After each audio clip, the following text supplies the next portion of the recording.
9वीं कक्षा के विद्यार्थियों को नमस्कार।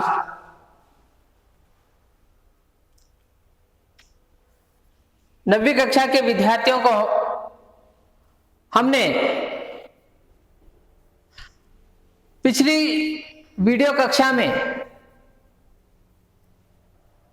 पाठ धूल के साथ जोड़ा,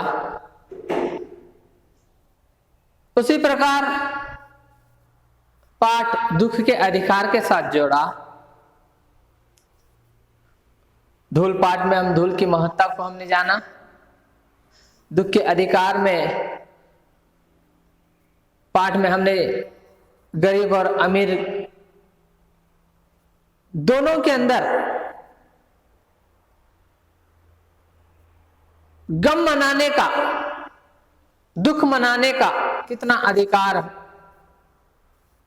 आज के समाज में है, इस चीज को जाना।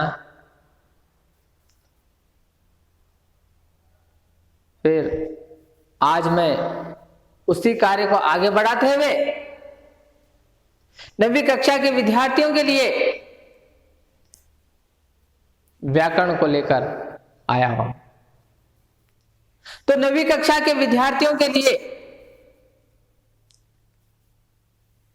हिंदी कोर्स बी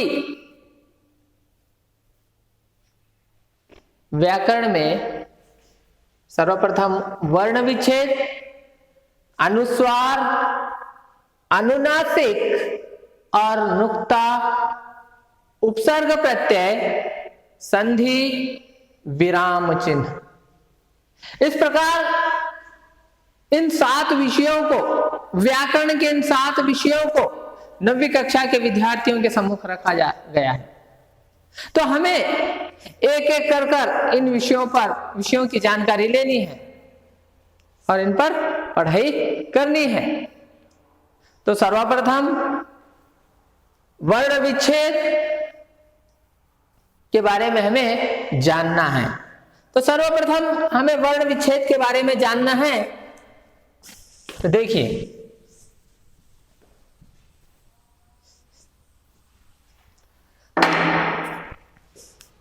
वर्ण विच्छेद, यहां पर विच्छेद वर्ण तो हम लोग जानते हैं, वर्ण यानी अक्षर, जो कि भाषा की सबसे छोटी इकाई मानी जाती है। ये विच्छेद क्या है? विच्छेद यानी अलग करने वाली चीज। यहां पर अलग क्यों किया जा रहा है वर्णों को? वर्णों के शुद्ध रूप को जानने के लिए इन्हें अलग कर कर इनकी पहचान की जाती है। तो तरीका क्या है, वो मार्ग क्या है, उस चीज को हमें सीखना है, जानना है और देखना है। तो सर्वप्रथम हमें यह जानना है कि वर्ण विच्छेद क्या है। तो वर्ण विच्छेद की जो परिभाषा है, उस परिभाषा को हमें जानना है। तो देखिए, वर्ण विच्छेद की परिभाषा,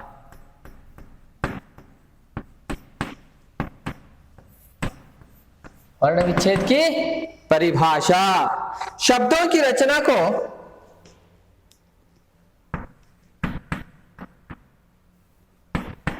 शब्दों की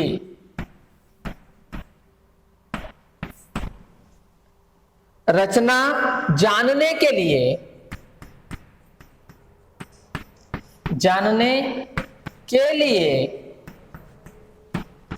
शब्दों की रचना को जानने के लिए उन शब्दों के वर्णों को, उन शब्दों के वर्णों को, उन शब्दों के वर्णों को अलग अलग करके, अलग अलग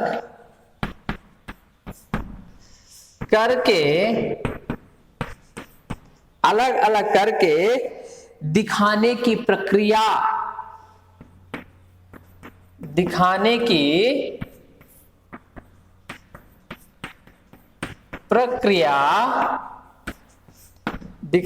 प्रक्रिया को ही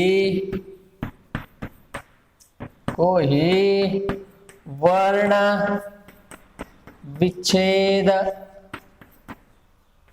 वर्ण विच्छेद कहते हैं, वर्ण विच्छेद कहते हैं। इस प्रकार वर्ण विच्छेद की परिभाषा। तो अब हमें सीधे क्या क्या देखा हमने, वर्ण विच्छेद की परिभाषा। फिर एक बार देखिए वर्ण विच्छेद की परिभाषा, शब्दों की रचना जानने के लिए उन शब्दों के वर्णों को अलग अलग करके दिखाने की प्रक्रिया को ही वर्ण कहते हैं।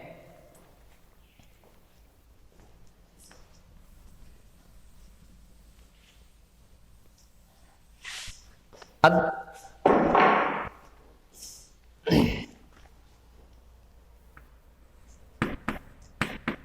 शब्द, शब्द कैसे बनता है, वर्णों के मेल से शब्द बनता है। उन्हीं जो शब्द बनता है, बने हुए शब्द के वर्णों को हमें अलग अलग कर शब्द की पहचान करनी है। कौन से शब्द की, सार्थक शब्द की। सार्थक यानी सही शब्द की पहचान करने के लिए हमें इस वर्ण विच्छेद का सहारा लेना होता है। तो देखिए सीधे आगे बढ़ रहा हूं। दफ्तर, दफ्तर, दफ्तर, पक्का, पक्का, गन्ना, गन्ना, इंद्रासन, इंद्रासन। अब ये रहे शब्द। अब इनका हमें क्या करना है, वर्ण विच्छेद करना है। वर्ण विच्छेद, विच्छेद, इनका क्या करना है, वर्ण विच्छेद। देखिए दफ्तर, द प्लस अ प्लस फ प्लस त प्लस अ प्लस र, द प्लस अ प्लस फ प्लस त प्लस अ प्लस र प्लस अ।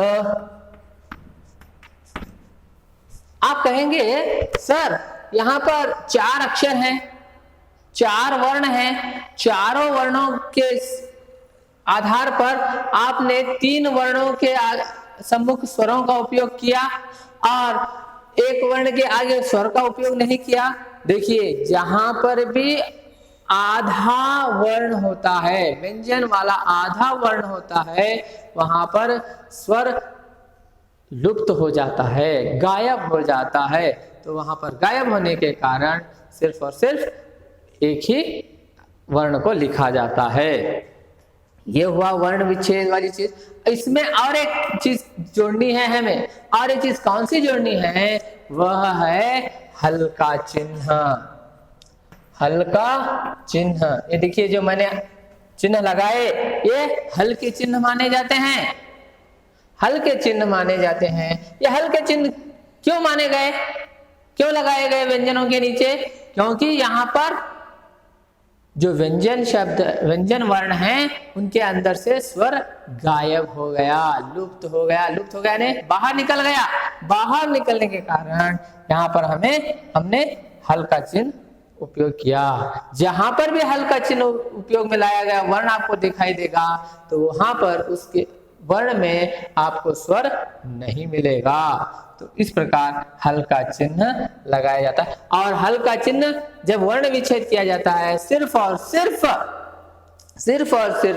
व्यंजन वर्णों के नीचे ही लगाया जाता है, ना कि स्वर। यह हमें ध्यान देने वाली चीज है। इस वर्ण विच्छेद में मुख्य रूप से ध्यान देने वाली चीज यह एक ही है, इसे हमें हमेशा ध्यान में रखना है। तो दूसरा देखिए पक्का। अब आपको बनाएंगे प प्लस अ प्लस क प्लस क प्लस आ, पक्का बन गया। पक्का। गन्ना, ग प्लस न, सॉरी, ग प्लस अ प्लस न प्लस न प्लस आ, गन्ना। इंद्रासन। देखिए इंद्रासन, ई अनुस्वार प्लस द प्लस र प्लस आ प्लस स प्लस अ प्लस न प्लस अ, इस प्रकार हल्के चिन्ह है इंद्रासन। अब देखिए मैं यहां पर आपको प्लस कह रहा हूं, इसे अधिक भी कहा जाता है। ये जो प्लस जो चिन्ह है इसे हमारे हिंदी भाषा में अधिक कहा जाता है, अधिक का चिन्ह कहा जाता है। लेकिन सर्वसाधारण रूप से हम लोग आजकल अपनी भाषाओं में सारे अंग्रेजी, उर्दू, फारसी सारी भाषाओं का मेल मिलाप हमने कर लिया है। कर लेकर जो आसान चीज होती है उसको हम पकड़ते हैं। तो यहाँ पर हमें ये जो प्लस है आसान दिखाई दे रहा है, इसलिए हम प्लस का उपयोग कर यहाँ पर इस विषय को जान रहे हैं। तो इस प्रकार यह जो है वर्ण विच्छेद की प्रक्रिया है। तो अगर अगली चीज मैं आपको बताऊंगा अनुस्वार, अनुनासिक और नुक्ते के बारे में।